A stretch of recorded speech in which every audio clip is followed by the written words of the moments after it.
অসৎ হতে সতের যাত্রা, অন্ধকার থেকে আলোর যাত্রা এবং মৃত্যু থেকে অমৃত পথের যাত্রা। এইভাবেই অমৃত পথের যাত্রা। মানুষ অমর নয়, কিন্তু তার কাজের মধ্যেই যদি কিছু ছাপ থাকে সেটাই তাকে অমর করে, এবং এটাই আমরা চাই।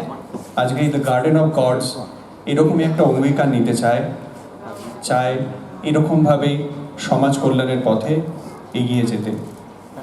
এবং এটা করতে গিয়ে আমাদের বিভিন্ন গুণীজনের সংস্পর্শে আসা হয়েছে, যারা সমাজের বিভিন্ন স্তরে অবদান রেখেছেন এবং রেখে চলেছেন। এদের মধ্যে অনেকে বিখ্যাত, আপনারা চেনেন, আমরা চিনি, আবার অনেকে চুপিসারে তাদের কাজ করে যান, মুক্ত মণিমাণিক্য ছড়িয়ে যান, মানুষকে উৎসাহ দিয়ে যান, এবং তাদের কাজ দেখে আরও 5 জন মানুষ উৎসাহিত হয়ে কাজে এগিয়ে আসে। এরকম বেশ কিছু সমাজের বিভিন্ন স্তর থেকে বিভিন্ন কাজে, কেউ শিক্ষাক্ষেত্রে, কেউ খেলাধুলায়, কেউ স্বাস্থ্যক্ষেত্রে, কেউ পরিবেশ সচেতনতা এই ক্ষেত্রে আমাদেরকে সাহায্য করেছেন। এবং গার্ডেন অফ গডস তাদের এই যে কাজ কর্ম, তাদের যে কর্মকাণ্ড, আমরা সেটা স্বীকারোক্তি এবং আমাদের কিছু কি বলবো, মানে আমরা অত্যন্ত কৃতজ্ঞ যে তাদেরকে আমরা আজকে আমাদের মঞ্চে এনে সামান্য ফেলিসিটেশন করতে পারবো, এই আমাদের প্রত্যাশা। তো আমরা সেই ফেলিসিটেশন অনুষ্ঠানের দিকে, তাদের সম্বর্ধনা অনুষ্ঠানের দিকে আমরা যাই। আমরা প্রথমে ডেকে নেব আমাদের প্রধান অতিথি যারা আছেন, শ্রী জগন্নাথ বসু এবং শ্রীমতী উর্মিমালা বসু, ওনারা আরেকটা অনুষ্ঠানের মধ্যে আছেন। স্যার আর ম্যাম বলেছেন ওনারা আসবেন, অবশ্যই আসবেন, একটু হয়তো দেরি হবে, কিন্তু তবুও আমরা আমাদের মধ্যে যাদের যাদের পেয়েছি তাদেরকে আমরা ডেকে নেব। প্রথমেই পুলককে বলবো। পুলক, একটু ওনাদের একটু চেয়ারগুলো এনে দিতে হবে। আমরা ডেকে নেব Shri Pradip Kumar Das, doctor Pradip Kumar Das, former professor, Jadavpur university, computer science department.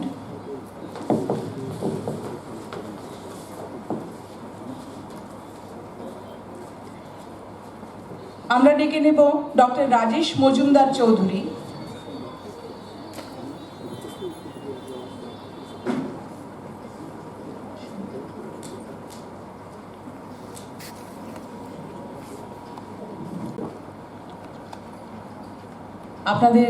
আমাদের মধ্যে পেয়ে আমরা কৃতজ্ঞ।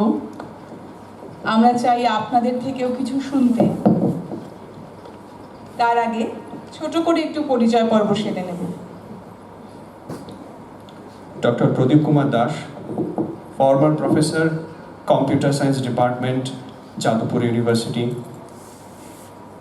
উনি দীর্ঘদিন অধ্যাপনার মাধ্যমে বিভিন্ন প্রজন্মকে তৈরি করেছেন এবং এখনও করে যাচ্ছেন।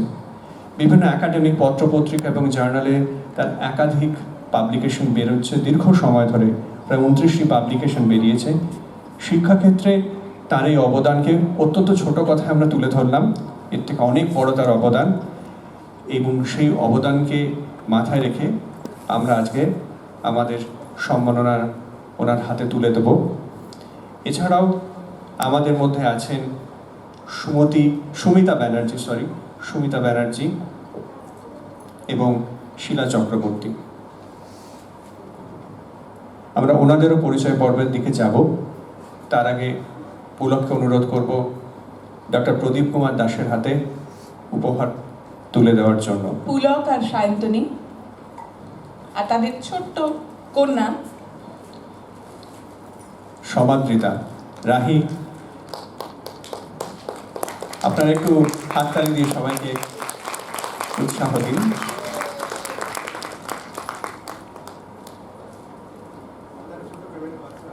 ছোট্ট একটা মেমেন্টো রয়েছে, সুন্দর ডিজাইন করা হয়েছে। কিছু বই আছে, একটি গাছ আছে। যেরকম পুলক বলল, গার্ডেন অফ গডস পরিবেশ সচেতনতা নিয়ে কাজ করতে চায়, সেই জন্য গাছ আমাদের সব কাজের সঙ্গী। এবং এটি হচ্ছে আমাদের ব্রোশিওর।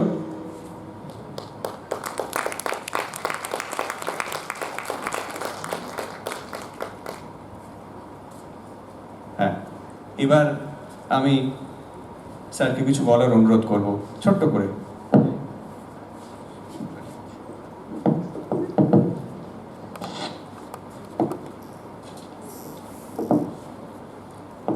আপনাদের সকলকে আবার আন্তরিক ধন্যবাদ। বিশেষ করে সকলকে আমি ধন্যবাদ জানিয়ে শুরু করতে চাই। অনেক কথা বলার আছে। কোনো শিক্ষককে মঞ্চে তুললে একটু অসুবিধা হতেই পারে, কেননা সময় এখানে সংক্ষিপ্ত। তো আমি কয়েকটি ছোট্ট কথা বলতে চাই। আমরা আজকে যেখানে দাঁড়িয়ে আছি যাদবপুর বিশ্ববিদ্যালয়ের ত্রিগুণা সেন অডিটোরিয়ামে, এই ব্যাপারে দু চারটে কথা বলে আমি আমার বক্তব্য শেষ করতে চাই। আপনারা হয়তো অনেকেই জানেন যে 1905 সালে যে বঙ্গভঙ্গ আন্দোলন হয়েছিল, বা বলা যায় বঙ্গভঙ্গ রোধ করার যে আন্দোলন হয়েছিল, তার থেকে এই ন্যাশনাল কাউন্সিল অফ এডুকেশন, যেটা আমাদের এইখানে ক্যাম্পাসেই অল্প দূরেই অবস্থিত, সেইখানেতে শুরু হয়েছিল যে শিক্ষা ব্যবস্থার ন্যাশনালাইজেশন, এইটাকে আমাদের স্বাধীনতা সংগ্রামের একটা অঙ্গ হিসেবে শুরু করা। এবং সেখানে দুটি কলেজ তখন স্থাপিত হয়েছিল। তার মধ্যে একটি হচ্ছে বেঙ্গল টেকনিক্যাল কলেজ, যার থেকে এটা 1906 সালে হয়েছিল, এবং যার থেকে আলটিমেটলি আমাদের এই যাদবপুর বিশ্ববিদ্যালয়ের faculty of engineering and technology, তখন নাম ছিল college of engineering and technology, এইটার উৎপত্তি হয়। তারপরে আপনারা হয়তো অনেকেই জানেন যে 1955 সালের 24শে ডিসেম্বর যাদবপুর ইউনিভার্সিটি বা যাদবপুর বিশ্ববিদ্যালয় শুরু হয়, এবং তার মাত্র 2 বছরের মধ্যে অর্থাৎ 1957 সালে এই ইউনিভার্সিটিতে ইলেকট্রনিক্স পঠন পাঠন শুরু হয়, এবং সেটা আসে ডক্টর জ্ঞানশরণ চ্যাটার্জির পরিচালনায়। এই পুরো জিনিসটার অফকোর্স মেজর যিনি ছিলেন তিনি হচ্ছেন ডক্টর ত্রিগুণা সেন, যার নামে এই অডিটোরিয়াম। এবং আপনারা হয়তো আন্দাজ করতে পারেন যে সেই সময় 1961 সালে, অর্থাৎ ইউনিভার্সিটি শুরু হওয়ার 4-5 বছরের মধ্যেই এই ডক্টর ত্রিগুণা সেন এবং ডক্টর প্রশান্ত চন্দ্র মহলানবিশ, যিনি ছিলেন ইন্ডিয়ান স্ট্যাটিস্টিক্যাল ইনস্টিটিউটের অন্যতম প্রতিষ্ঠাতা, তারা ঠিক করেন যে এইখানে অর্থাৎ কলকাতাতে আমরা শুরু করব ভারতের প্রথম দ্বিতীয় প্রজন্মের কম্পিউটার তৈরি করার। এবং সেই কম্পিউটারের নাম ISI, এবং যাদবপুর ইউনিভার্সিটি JU নামে, ECU নামে তৈরি করা হয় এই ক্যাম্পাসেরই ইলেকট্রনিক্স ডিপার্টমেন্টে। এবং সেইটা শুরু হয়েছিল 1961 সালে। 1966 সালের এপ্রিল মাসে তৎকালীন কেন্দ্রীয় শিক্ষামন্ত্রী ডক্টর MC চাগলা সেটার উদ্বোধন করেন। এটা একটা বিরাট অ্যাচিভমেন্ট সেই সময়। এবং দ্বিতীয় প্রজন্ম মানে হচ্ছে ট্রানজিস্টার দিয়ে প্রথম কম্পিউটার ভারতবর্ষে, সেটাই প্রথম আর কি।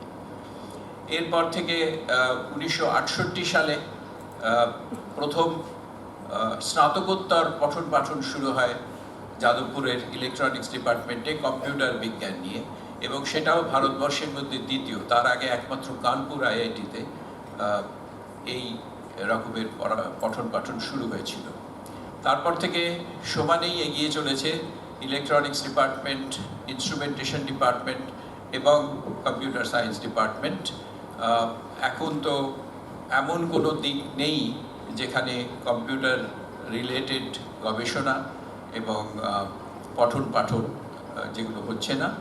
তো এই গার্ডেন অফ রোজের মতো আমিও বলতে চাই যে যাদবপুর ইউনিভার্সিটিতেও এরকম বিভিন্ন গার্ডেন অফ গডসের, এই god like human beings were there, যারা এই সমস্ত জিনিস ওই অতদিন আগে শুরু করেছিলেন ভারতবর্ষের অগ্রগামী একটা ইনস্টিটিউশন হিসেবে। তো সেইখান থেকে শুধু যে মেধাবী ছাত্রছাত্রী তৈরি করা হয়েছে তা নয়, আপনারা দেখছেন এই পুলকের মতো মানবিকতার দিকেও আমাদের ছাত্রছাত্রীরা যথেষ্ট এগিয়ে, এর জন্য আমরা সবাই গর্ববোধ করছি। তীব্র আর্থিক অনটন, স্থান অসংকুলান, এই সবগুলো ধরে নিয়েও আজকে যাদবপুর বিশ্ববিদ্যালয় এগিয়ে যাচ্ছে ভারতবর্ষের মধ্যে, এবং বিভিন্ন দিকে তার পঠন পাঠন এবং গবেষণার কাজ চারিদিকে ছড়িয়ে দিতে পারছে। ছাত্রছাত্রীরা তো সারা পৃথিবীতে ছড়িয়ে আছে, এবং এই সমস্তই সম্ভব হয়েছে আপনাদের সকলের শুভেচ্ছা, আশীর্বাদ এবং অত্যন্ত সহযোগিতার থ্রু দিয়ে। তো এইটুকু বলে আমি আজকে শেষ করছি যে আমাদের এই গার্ডেন অফ গডসের মতো যাদবপুর ইউনিভার্সিটিও একটা garden of many gods who created all this things. এইটুকু বলে আমি আমার বক্তব্য শেষ করছি, আপনাদের সকলকে ধন্যবাদ জানিয়ে, এবং বিশেষ করে ধন্যবাদ জানিয়ে গার্ডেন অফ গডসের এই উদ্যোগকে এবং আমাকে আজকে এখানে আমন্ত্রণ করার জন্য ধন্যবাদ।